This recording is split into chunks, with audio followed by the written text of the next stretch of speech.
नीतीश कुमार इधर देखा जा रहा है तो हर दिन जब भी वो कहीं जाते हैं तो वो पदाधिकारी के सामने हाथ जोड़ने लगते हैं कि क्या हुआ है। देखिए, मुख्यमंत्री जी को भी पता है कि सरकार का इकबाल समाप्त हो गया है, सरकार के प्रति जनता का विश्वास समाप्त हो गया है, जनता का समर्थन समाप्त हो गया है, जनता उनको देखना नहीं चाहती है।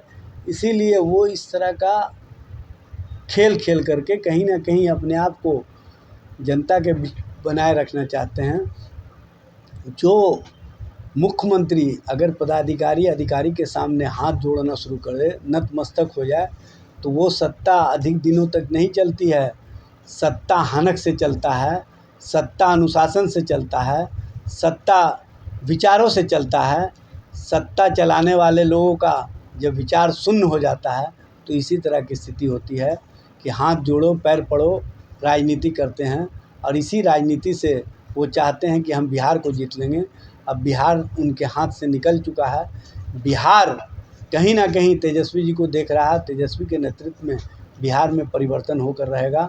चारों उपचुनाव हम जीतेंगे और 2025 में हम परिवर्तन के कारक बनेंगे और परिवर्तन करके बिहार और बिहार की जनता के विश्वास को मजबूत करेंगे। लेकिन नीतीश कुमार तो कह रहे हैं कि हम एनडीए के साथ में रह करके 2025 के चुनाव लड़ेंगे और फिर से मुख्यमंत्री हम बनेंगे।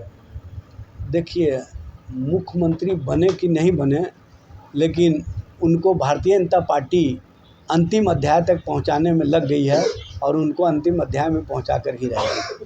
शराबबंदी पर क्या कहेंगे? जिस तरह से देखिए, शराबबंदी जो महागठबंधन और तेजस्वी जी के संकल्प के साथ शुरू हुआ था 2016 में, और जब तक हम लोग सत्ता में साझेदार रहे, शराबबंदी पूरी मजबूती से लागू रहा।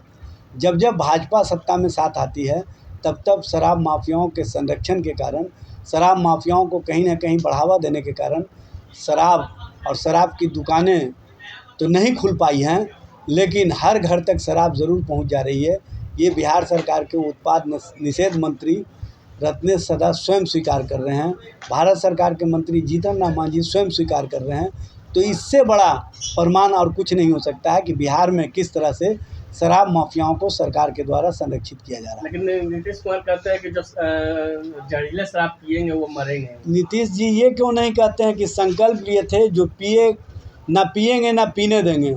इस बात को दोहराने से इनकार क्यों करते हैं? इसका मतलब है कि कहीं ना कहीं शराब माफियाओं को बचाने के लिए गरीबों को डराने, गरीबों को फंसाने और गरीबों को जेल भेजने का ये तरीका अपनाया गया।